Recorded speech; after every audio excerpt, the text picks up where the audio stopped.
Assalamu alaikum. The political leader of Hamas, Ismael Haniyeh, has been assassinated by Israel in the capital of Iran in Tehran. Ismael Haniyeh was in Tehran for the inauguration ceremony of the newly elected Iranian president, Masoud Pezeshkian. So Ismael Haniyeh was a guest of the Iranian state. His assassination happened in a space of 12 hours, during which Israel also assassinated a key commander of Hezbollah in Lebanon's capital, in Beirut. Ismael Haniyeh was elected in 2017 as the head of Hamas political wing. He was a moderate person. He was willing to talk and negotiate with Israel to secure a safe future for his people. He himself was born in a refugee camp in Gaza called the Shati refugee camp. Now, his assassination creates many problems, which we will discuss in this video, but one of the biggest problems is that he has been assassinated by Israel on Iranian land. So because of this, Iran sees it as its duty to avenge his death. Now, according to many analysts and experts on the region, such as David Hurst, Ismael Haniyeh was not involved in any way in the attacks of October the 7th last year. So he had nothing to do with it. He was not the military leader of Hamas, but a political leader. And he was one of the leaders who implemented on himself what he said.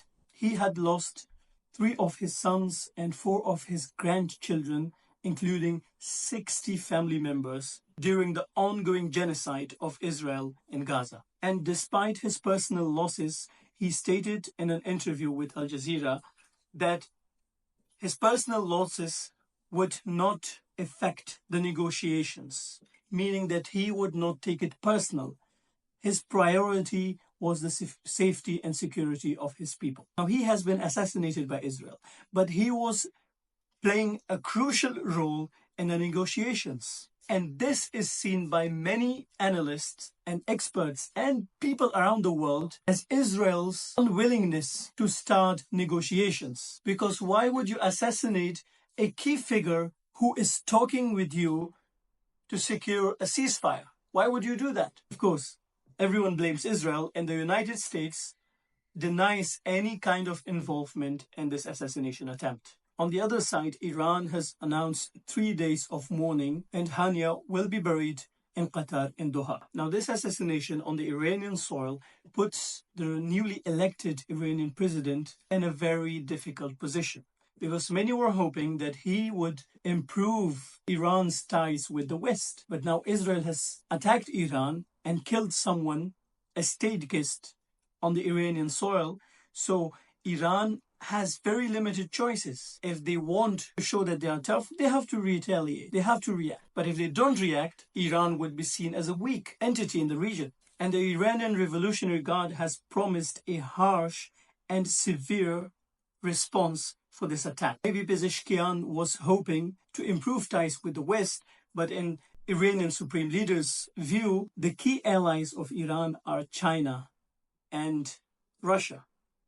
And if the West wants to be an ally or partner with Iran, they have to change their attitude towards Iran. Now, this assassination will at least delay the negotiations and peace talks for months, because Israel has killed the main Palestinian representative, the main person who was representing peace talks for Gaza and Israel. And the Qatari Prime Minister, Mohammed bin Abdurrahman Al Thani, has also criticized Israel.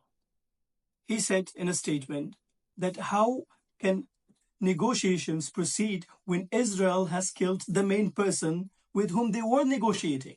And this indicates that Israel is not willing to negotiate. And this ruthless assassination has the potential to increase the possibility of an all-out war, which may even lead to a global war. Even the UN Secretary General Antonio Guterres has warned of a dangerous escalation.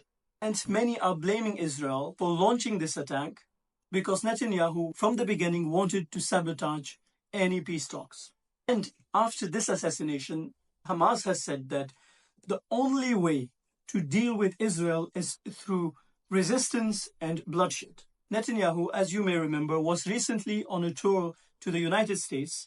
He returned Sunday back to his country. And during his tour in the US, he was almost at every single event pressured to accept a peace deal. Netanyahu is being criticized for seeking a regional war. Many critics are arguing that Ismael Haniyeh was more valuable alive than that for Israel in the peace talks. And this assassination, believe it or not, even former Israeli generals, they view it as pure madness. Now, the Zionists in Israel, they believe that they are God's chosen people. And whatever they are doing is in reality God asking them to do. So this genocide is actually in the minds of fanatic Zionists is something that God wants them to do. And even the Israeli military, they know that if they truly wanted the hostages back alive, they should not have conducted this military action. What it means is that they don't care about the hostages. The only thing that they care about is to change the narrative, as to show to the world that there is a potential of big war in the region and they need international support, and to make the world forget about the genocide in Gaza. And which is probably not going to happen. You can compare Netanyahu's actions to the apartheid regime of South Africa. Before the collapse of the apartheid government or regime of South Africa, they were doing similar things. And historically, people who are in position of power, they often become blind to reality. Napoleon and Hitler, when they were at the height of their power, they thought attacking Russia would be a good idea. But that was not the case. And the killing of Ismael Haniyeh will not weaken Hamas at all. It will make them stronger. Israel has killed the leaders of Hamas in the past, and Hamas has survived. So maybe we can make the case that Israel wants a Hamas presence in Gaza so that they can justify their genocide.